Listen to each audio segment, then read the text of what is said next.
This is All About Home Construction, and here's your hosts, Terry Cannell-Beck and Randy Blake.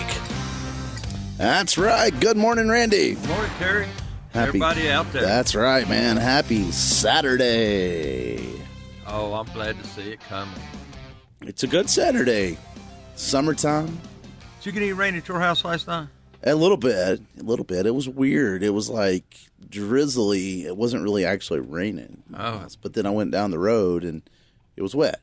Like, rained a lot. So I don't know. BFW got a hard rain. At the house, we didn't get nothing. That's funny. We had turkeys outside. That's funny, yeah. I don't know. And then I was in Fosco and swimming and it looked like a lot of rain and never did actually rain. So I think it depends on where you're at. Imagine that. Well, imagine that. Moving around. So that's the cool thing about this time of year, right? Pop-up showers, you don't know where it's going to happen. It's almost like the lottery. Like you may get it, you may not get it. That's a fact.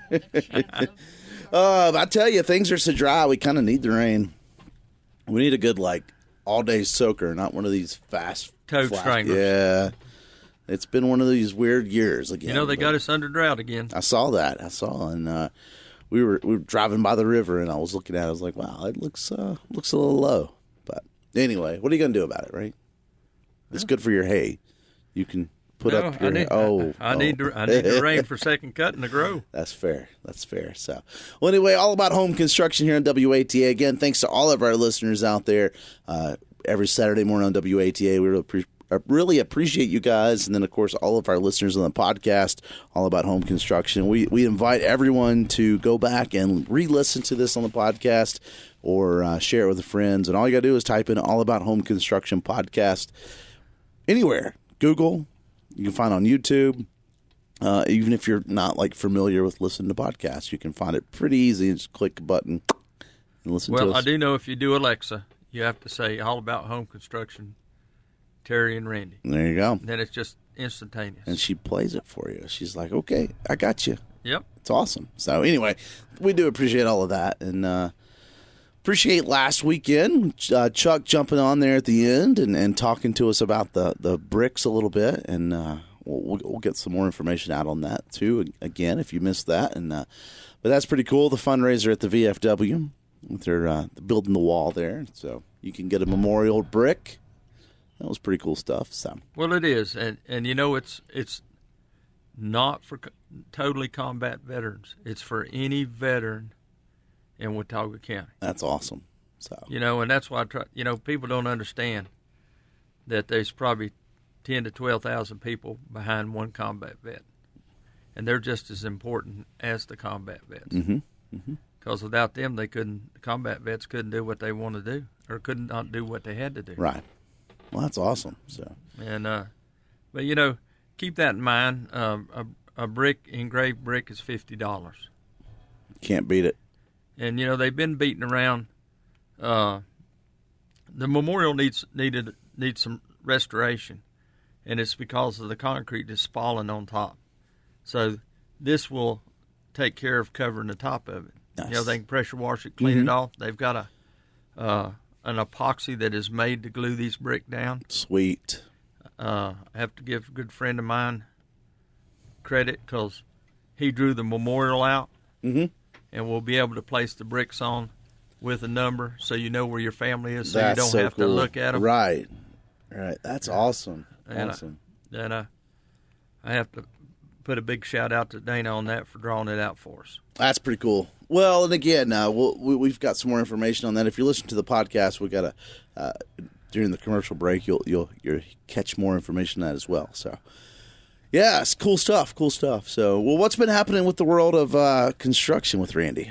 Well, I was telling you earlier that we found a new one.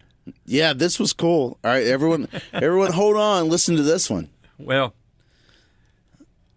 we're working on a house. Actually, we're not working on a house. We was working on a deck. All right, and we knew that the deck had settled. All right, and in 3 foot the landing had settled 2 inches. All right, and so Greg got to looking at it because we knew we had to level. The engineer told us to unhook the upper landing and jack it up and put a piece of filler in it and put it back. Well, we had to replace one post on it that needed to be 10 foot high because the stringer had bowed so much. Wow. There's no, that we wanted to take the bow out. Right. And Greg called and he said, "This one post is wiggling." So I sent Terry the picture of it. It was, Randy has defied gravity. Yeah. Back to the Future's working on it, you know. And but this post was 4.5 inches off the pad. And It is. It's just levitating right above it, like not even contact. It's And great. so, first off, like I said, I thought it was built on fill, which allows it to settle. Come to find out, it was mortar mixed with gravel to imitate concrete because they hit it with a shovel and it just fell apart. Right. Oh, that's. Ooh. It's a funny picture though, because sure enough, like there's the post is coming down, and then there's a 4-inch gap, and then you see the ground. Yep. And we found 3 like that, and we do. It's amazing that it's even standing. I mean, because it's all on that one post that is in the ground, and it's like you said, it's on mortar. It's just a matter of time before it falls. Correct. Well, it won't fall. What it'll do is keep going through. Well, yeah. Into the ground. If you, you know, I look at people's decks, and if you ever see a deck that has lost more than a 1/2 inch, that means they set the post on the ground, they poured concrete around it, Yeah. and they left it, and that's the post settling through the ground. Yeah. See, once you pour your concrete around your post, if you have nothing for that post to anchor to it, then that post will continue to slip through that concrete because Right, because there's nothing underneath it. correct. I mean, it's Wood, just dirt. concrete doesn't bond to wood very well, Right. and especially treated lumber. Yeah. Well, I've seen that and thought that same thing before, because it's that all it's doing is, like you said, it's just pushing into the dirt that's underneath it if when it's sitting on dirt already. So, but you're really not supposed to. I mean, does code even allow that, or is that just one of those things that people just get Well, they don't away really with? look at decks, Right. you know, and because they look at your footers, and you know today's code, you can build a 2-story house with 8-inch footer. Right. I And wouldn't. I don't.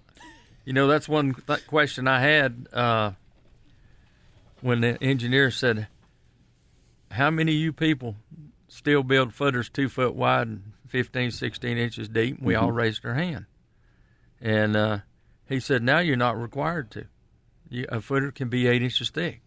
And if it passes the compaction test, you don't even have to use rebar in it." Really? Yeah.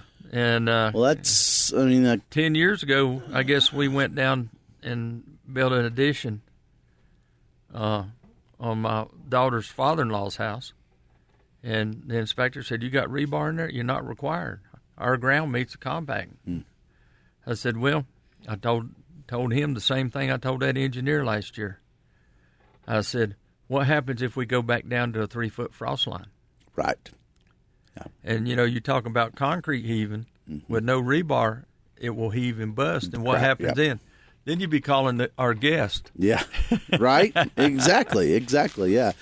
I mean that's the thing, and yeah, you know, concrete is an interesting thing itself, but footers, and I was actually having a conversation with one of our. He's probably listening to us too, but he was putting in a gate, you know, like one of these heavy metal gates, and we were talking about going in and like digging down and putting the posts in and stuff like that, and it was like, you know, again, these big heavy metal gates, a double gate, you know, like what do you you know, how deep do you want to get it? Because anything under 2 feet, anything less than 2 feet, you're just waiting for it to the frost to mess it up. You know, freezing and thawing. And code now just we only have to have 12 inches of ground. Yeah, cover. but again, going back to the old school way, you know, that's 12 inches is not very deep. And no, it's not. But with the rebars and stuff, it holds up pretty good. We put rebar in every deck footer. We put rod chairs. Mm-hmm. I mean, you got guys out there that dig a hole, put about 4 inches concrete, and then they put their rebar in. Right. All right. Then they pour the rest of it.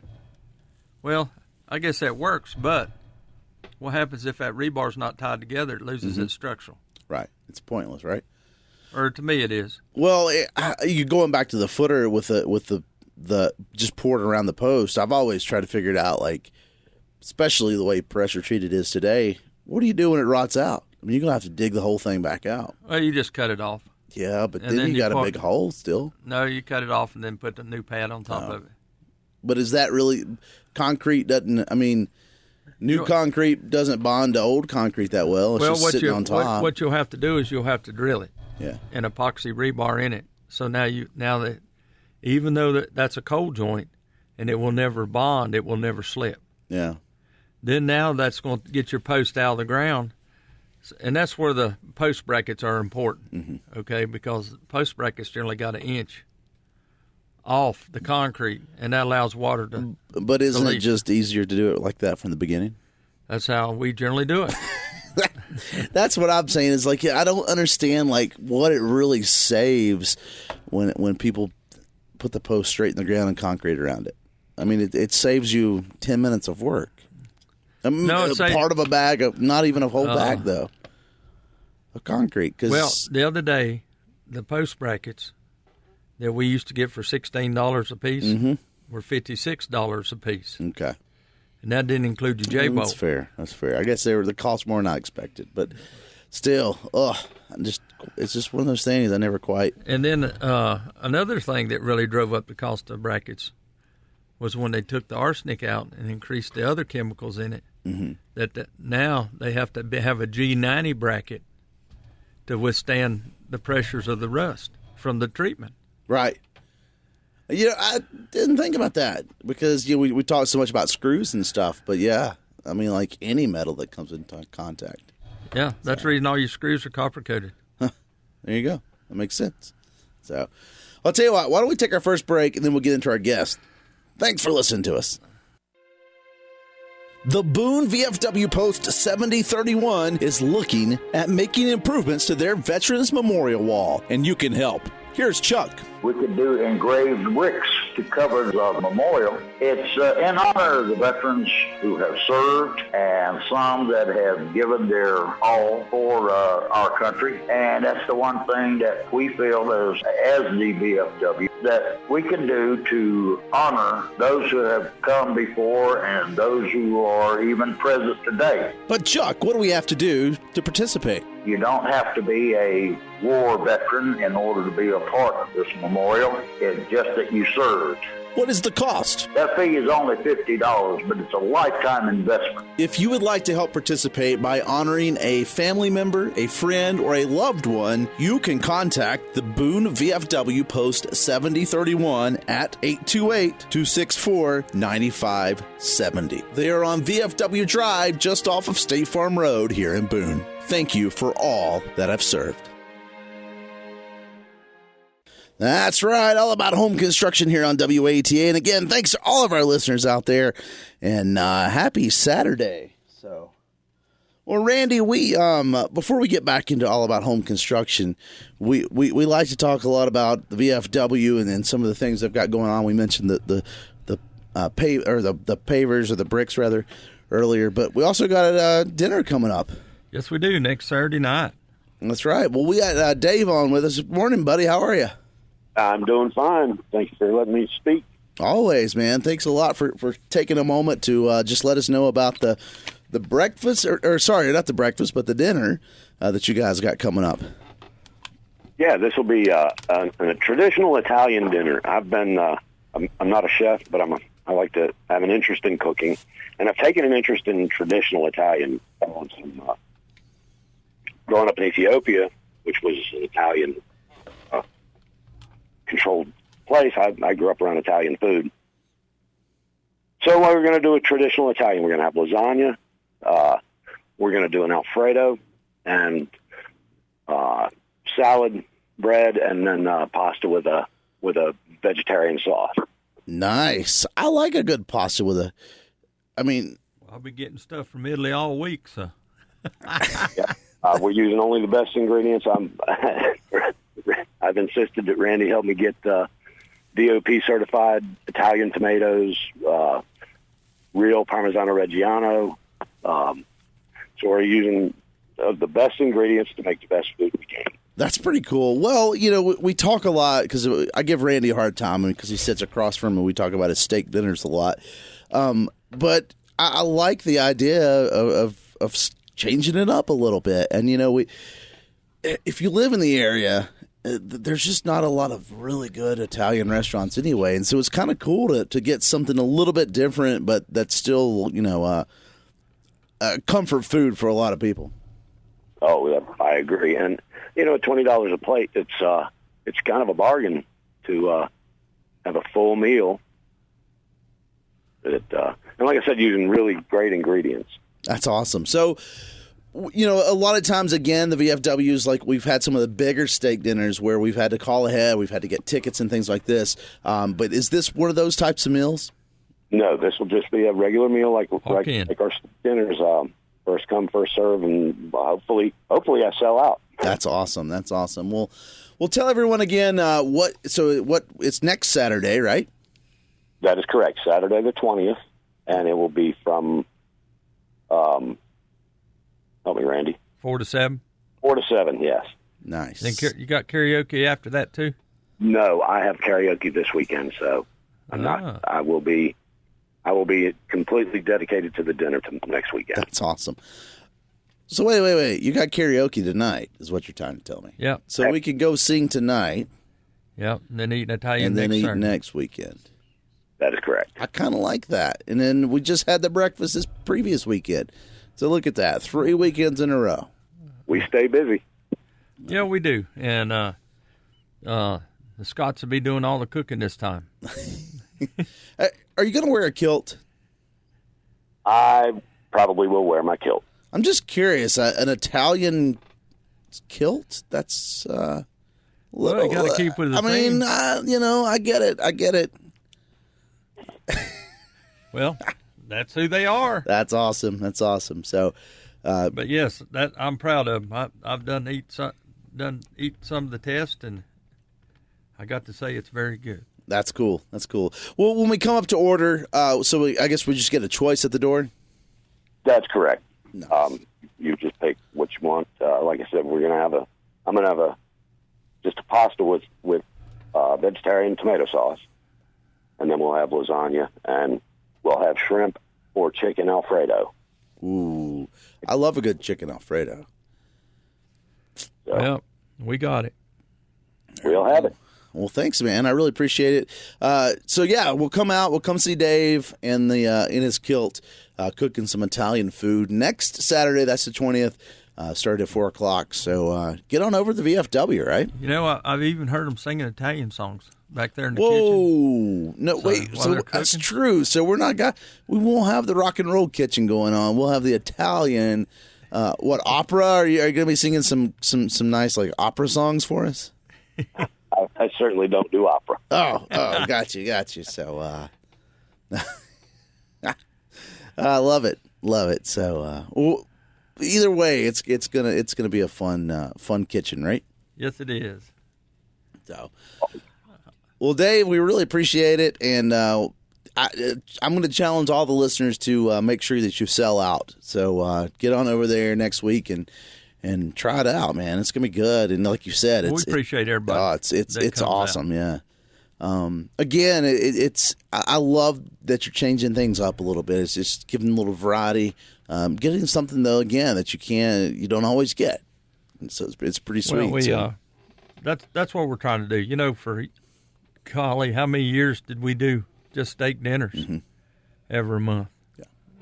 Well, and which is great. I mean, we all love a good steak, but it's kind of nice to like change things out a little bit, get something different. We'll be going back to a fish fry in August. Nice. And, so you've had we got the fish fry. You've had the what was it last month? I guess you had the barbecue. Yep, I cannot believe how that went over. We sold out every That's awesome bit of pork. So we brisket. We had people come back and buy it by the pound. Nice. And that's cool. Hopefully September we're going to have a stuffed chicken. Nice. And then October back to steak night. How about that? Back to steak in October when it starts to cool back off. But you know, I might have to have people call in on that 32 ounce because I had a guy come in and said, I want a 32 ounce. And Dave was there, and I took an 18-pound loin and cut up 18 pounds of specialty cuts of ribeye on order. So that was a chore. Nice. Well, thanks again, Dave. Next Saturday, 4 to 7 at the VFW, and you'll have, again, some lasagna, you'll have some pasta, and all the other Italian foods to go with it. So $20 a plate. You can't beat it, right, Dave? That's right. So, well, thanks again, and we appreciate you calling in. Thanks for having me on. Always, Thank you, always. Dave. So, yeah, thanks a lot. We'll talk to you later, man. See you later. Bye. Well, thanks, and, oh, man, I'm kind of hungry now, Randy. Well, if you don't show, you don't know. Well, I know. I may need to go over after the show to Fosco and get some breakfast over there, but I'm hungry. Anyway, all right, enough about me being hungry. I'm going to sit over here and drink my water while we talk a little bit all about home construction. All right. Well, Randy, okay, so we've had some guests on, and actually I'm really impressed with our guests right now because we spent the before the show, these two guests would not stop talking, so I love it. Nuh-uh. Yeah.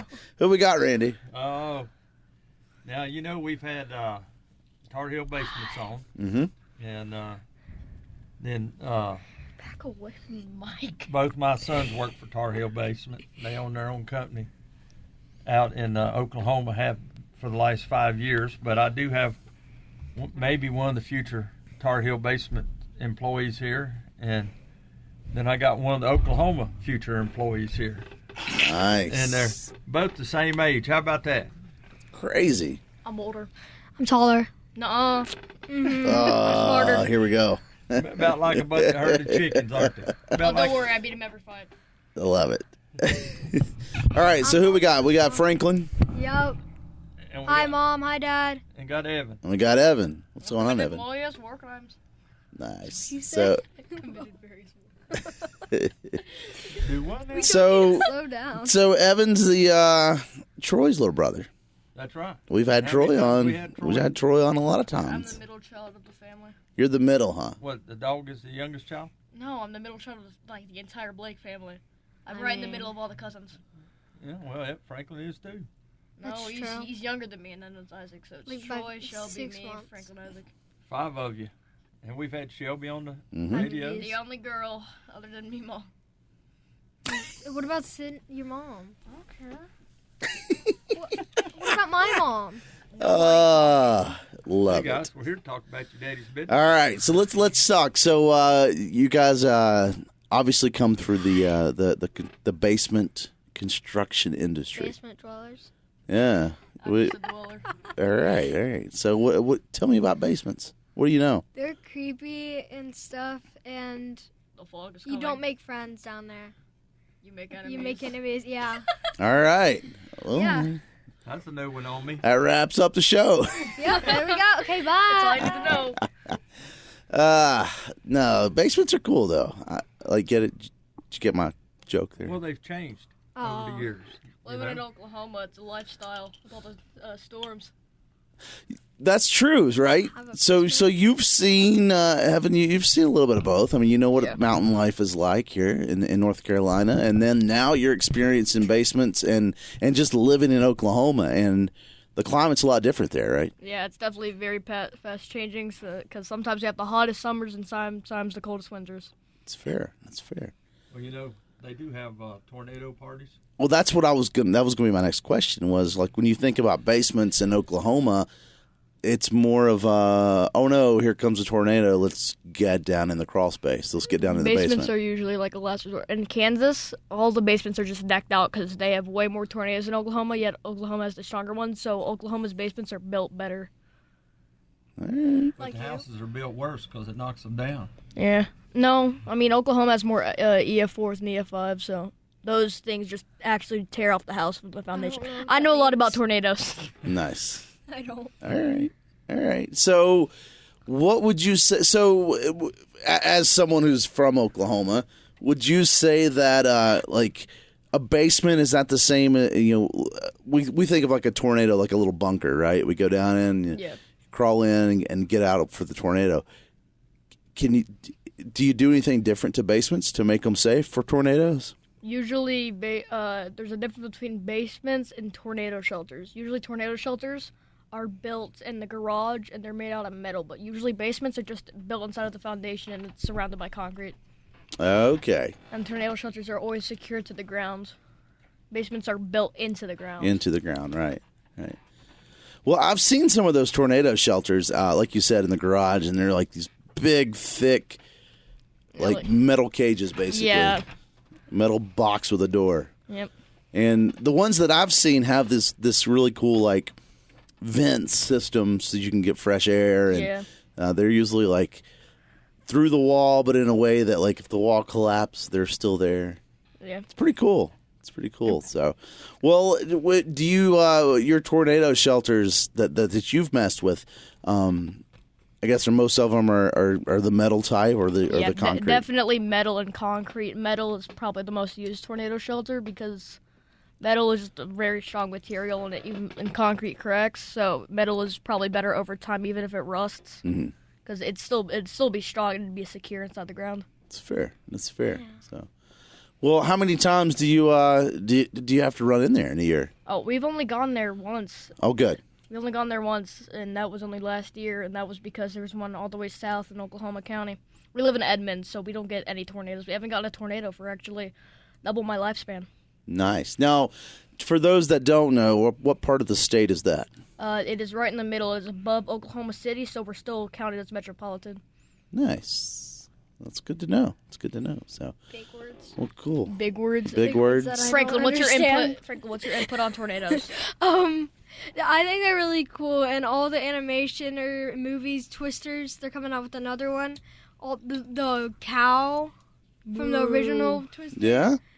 I just think tornadoes are dumb. No offense, tornadoes. Don't come after me, please. Well, We have two bumpy They're grounds. just wind. we don't see a lot of tornadoes in the mountains because of the terrain, but we do have them. Yes. They do happen here in the mountains, and especially as we get off the mountain in North Carolina, we get a lot of tornadoes down off the mountain in the foothills. But we could, and there has been instances of tornadoes in the mountain regions, so you can't quite rule it out.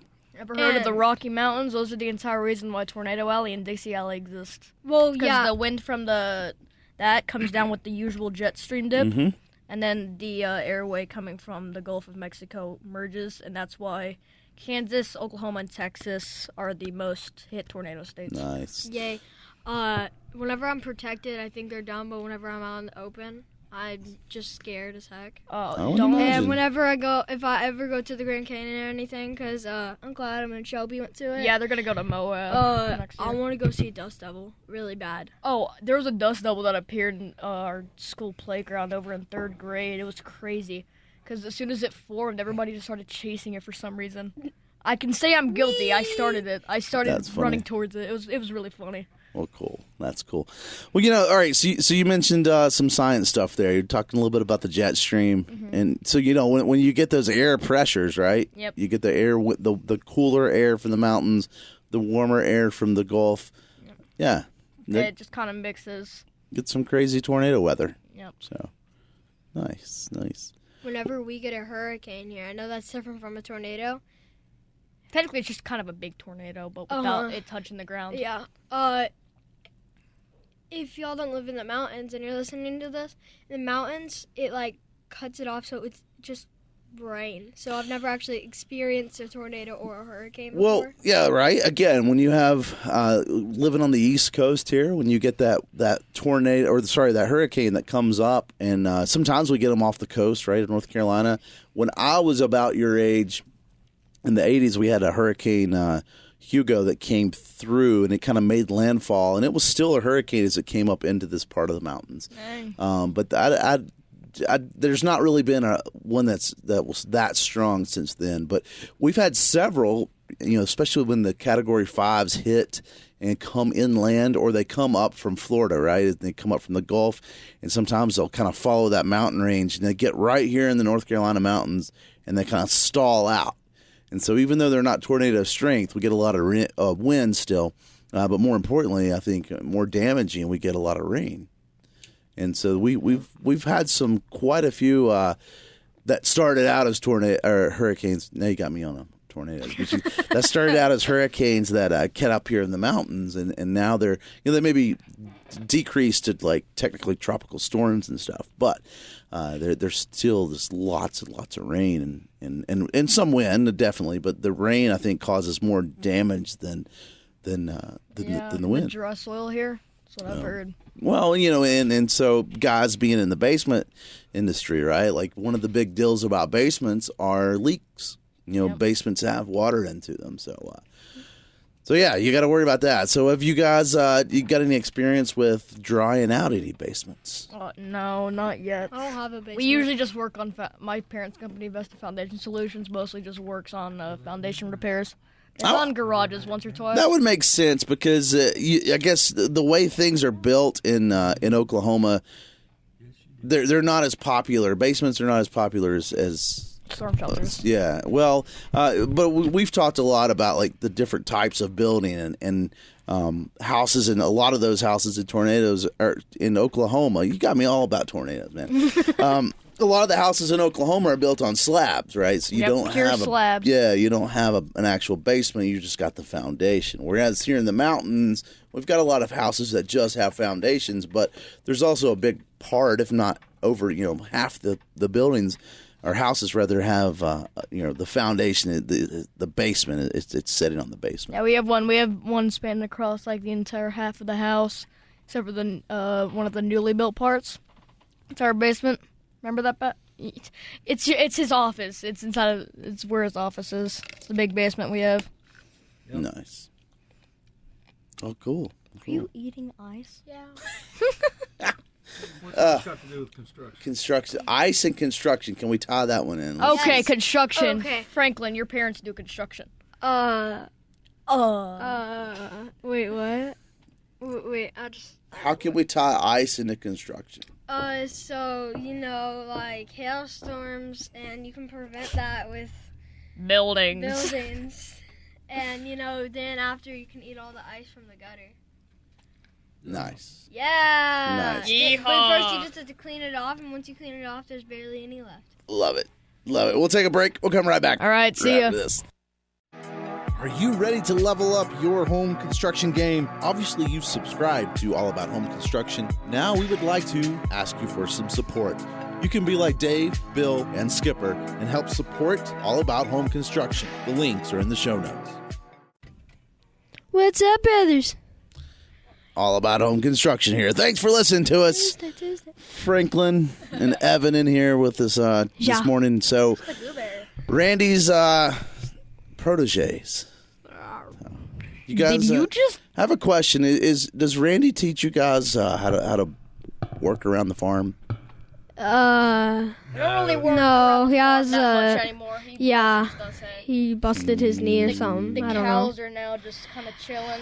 Yeah, they are on our cows. Yeah, we got rolled up by some cows. Oh, now hold on here, Evan. In Franklin, we've been raising these diddles that I found. The turkeys.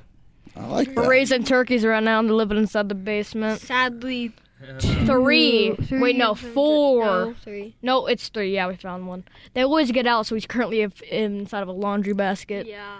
Locked up. They're sitting outside right now. No, not in a bad way. Locked up, like. I'm using figurative words. Yeah.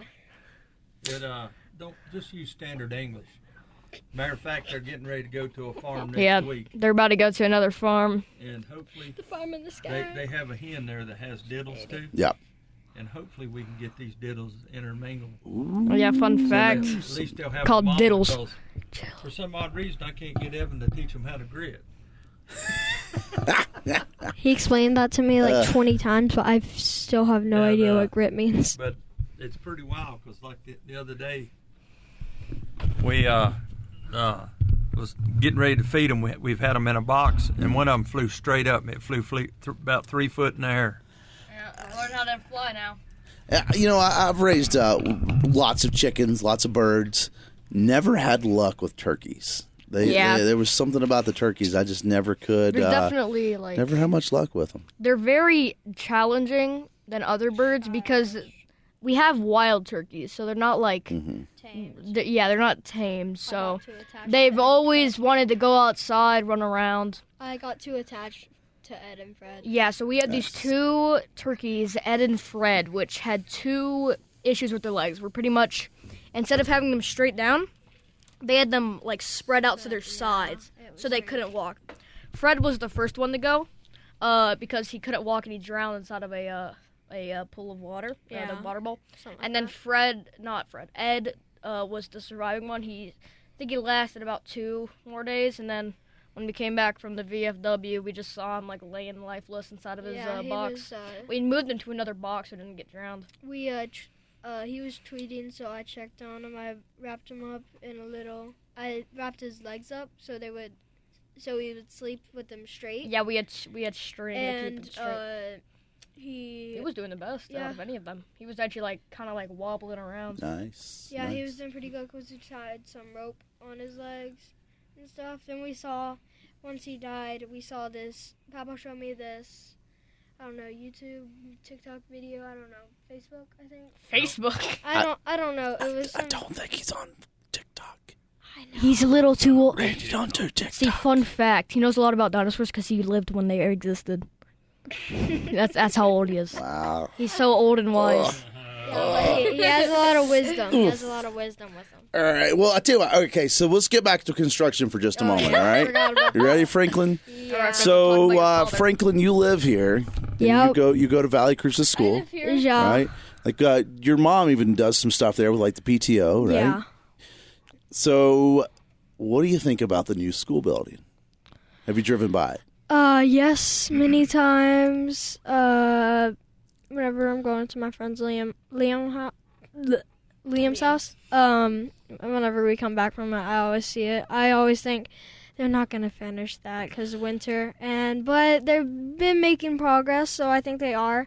The new school, honestly, if there's a clogged toilet on the last day, because oh my gosh, not to be rude or anything, but I'm definitely being rude. So many people have explosive diarrhea in our toilets. All right. What's that got to do with the new school? It clogs all of them. That's okay. Okay. Well, so I hate it. What's that got to do with the new school? Talk about your pets. Because we're gonna get a new school because the septic tank system or something like that. You will, yeah. Yeah. It'll be, And if they clogged the toilet, I bet on the last day we're about to move into the new school, they wouldn't even fix it probably. Yes, they will. yeah, they gotta fix it, but I understand what you're saying. So, Yeah. well, yeah. So, I mean, it's gonna be pretty cool though to get into a new building, a new school. So, Well, they've been for the last week and a half. They've been putting the metal on the roof. Yeah. Because I got hay fields on the other Right. side of the school, so I see it quite a bit. the last update I heard is they're still on schedule for the December schedule. Yeah. Well, these guys, they're working 7 days a week, That's what I hear. So, 24/7. and Not 24/7. They have live. well, it's gonna be pretty cool though. I think no, Franklin. there's somebody there 24 Yeah, hours a day. there's pretty much On a somebody. commercial job, there generally is. Yep. You work 24/7, 7 days a week. Somebody does. How about, like how about people do. figuratively speaking, that the job is open 7 days and 24 hours in those 7 days? Not all people work 24 hours straight. Just some of us. All right. They're allowed to work that. Now, a lot of commercial guys are allowed to work 2 shifts. And some might work 3 shifts, Right. but he'll take the next day off.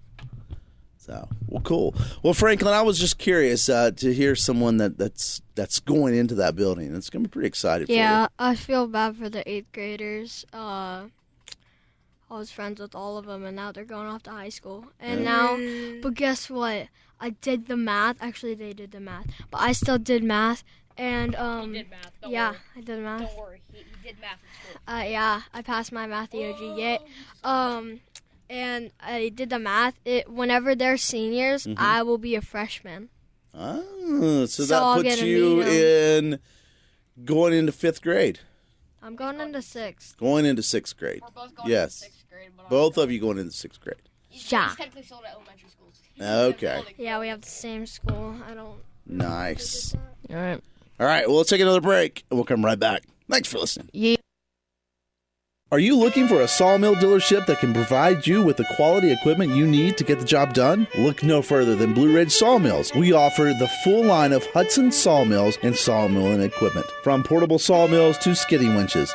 At Blue Ridge Sawmills, we understand that every project is different, which is why we offer a wide range of sawmilling services. We can help you from everything from finding the right mill for your farm, hobby, or even your business. We also offer a variety of sawmilling supplies, such as blades and debarkers, so you can get everything you need in one place. If you're looking for a sawmill dealership that can provide you with the quality equipment and the service you need, then come to Blue Ridge Sawmills. We're here to help you get the job done. Call or visit our Cana, Virginia store at 276-755-3833 or our Asheboro, North Carolina location at 336-964-8304. That's right. All about home construction here on WATA. And again, thanks to all of our listeners out there on both WATA and the podcast. And Randy, again, you know, the dinner next week for the VFW, I'm looking forward to that. So a good Italian dinner. So check on that on the 20th. Here Come in on Boone. out. So, I mean, yeah. I'm proud of them. These guys is putting in some extraordinary work going to this dinner. It's going to be awesome. Awesome stuff. So. Well, cool. Well, so where do you stand right now, job wise? Like, you got a lot of stuff going on. It seems like everyone you talk to is still busy. Is that what you're seeing in your world? It is, and everybody's shorthanded. Mm-hmm. You know, we get phone calls every week. People going, "Can you come look at a project?" No, not really. Well, what do you mean? First off, everybody comes from a different location in Boone, North Carolina. Right. And most of them come from big cities where you've got umpteen, Right. you know, different companies. You know, one job we had a guy said, I've never seen any service trucks up here. You know, if you go to Charlotte, every corner you go around, there's a service truck. Yep. And, you know, most of the heat and air conditioning companies in Charlotte average between $6 and $14 million a year. Right. In income. And, well, up here we don't have but so many people, and people don't understand that. And you get, to give you an idea, I'll have a person give me a set of plans and want an estimate tomorrow. Mm-hmm. That's not going to happen. Right. Because I do work.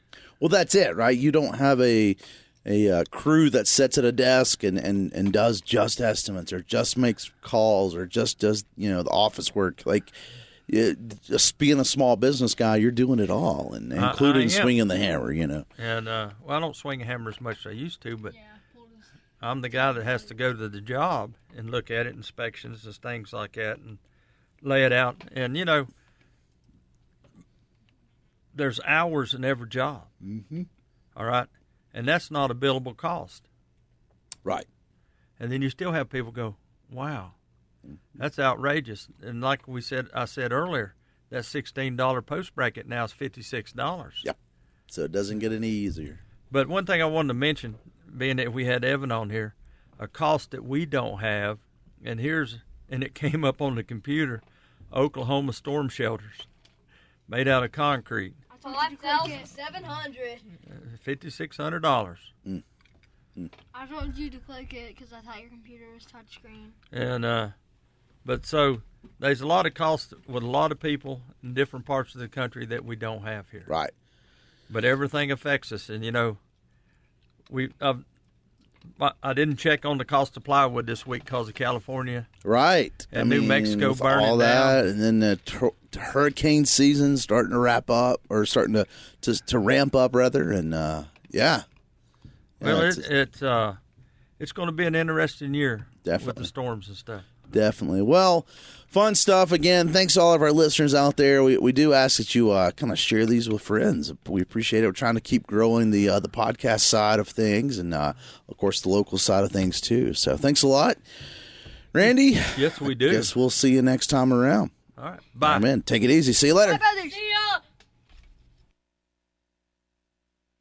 Thanks for listening to the podcast edition of All About Home Construction. We want to thank Skipper, Dave, and Bill for supporting the show. If you're enjoying this episode and you want to help us by creating some more awesome content, there are a few ways you can show your support. Subscribe and leave a review on your favorite podcast platform. This actually helps us reach new listeners and climb the charts. And please share this episode with your friends and family. Word of mouth is always the best kind of advertising. You can support us directly through our page on Spotify. The links are in the show notes. Thanks for listening to us.